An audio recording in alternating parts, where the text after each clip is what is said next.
এই মুহূর্তে সবথেকে ব্রেকিং যে নিউজটি, দাবানলে পড়ছে ইসরায়েলের জেরুজালেম শহর। তবে কি তারা মানচিত্র থেকে উঠে যাবেন এমন কি কোনো নজির রয়েছে?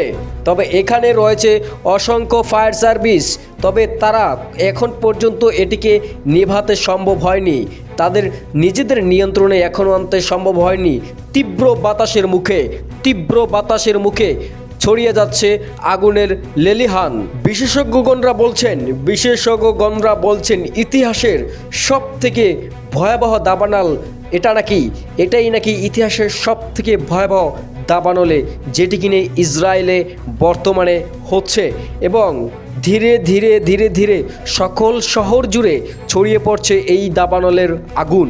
ইসরায়েলের বাসিন্দাগুলো সবাই হতাশ, সবাই এখন পর্যন্ত আনতে পারেনি নিয়ন্ত্রণে। ইসরায়েল জুড়ে কান্নার লেলিহান।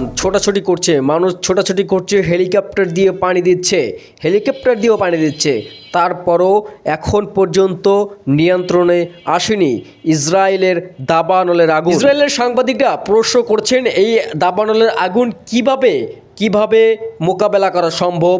তিনি বলছেন এখন পর্যন্ত কোনো উপায় বের করতে পারেননি, সঠিক উপায় যেখান থেকে আগুন নিয়ন্ত্রণে আসবে।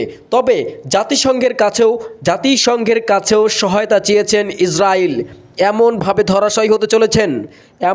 ধরাশায়ী হতে চলেছেন জাতিসংঘের কাছে পর্যন্ত তাদের সহায়তা চাইতে হয়েছে। এই মুহূর্তে এটাই সবথেকে বড় ব্রেকিং নিউজ।